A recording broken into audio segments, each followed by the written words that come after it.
ভারতের বিপক্ষে খেলতে শিলংয়ে পৌঁছেছেন হামজা জামালরা। দীর্ঘ ৮ ঘন্টা ভ্রমণ শেষে ভারতের শিলংয়ে পৌঁছেছেন বাংলাদেশ জাতীয় ফুটবল দল। আগামী ২৫শে মার্চ এশিয়ান কাপ বাছাই পর্বে স্বাগতিক ভারতের মুখোমুখি হবে লাল সবুজের প্রতিনিধিরা।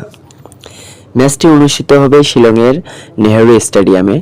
বৃহস্পতিবার সকাল ৯টায় ঢাকার হযরত শাহজালাল আন্তর্জাতিক বিমানবন্দর থেকে রওনা দেন হেভিয়ার ক্যাবলের শিষ্যরা। স্থায়ী সময় বিকেল ৪টায় শিলংয়ে পৌঁছে প্রস্তুতির জন্য তারা মাঠে নামে।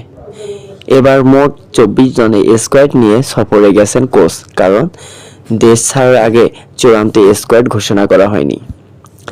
জাতীয় দলে নতুন করে আলোচনায় এসেছেন বাংলাদেশে বংশোদ্ভূত ইংল্যান্ডের ফুটবলার হামজা দেওয়ান চৌধুরী।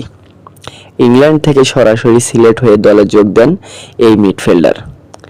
নিজ জেলা হবি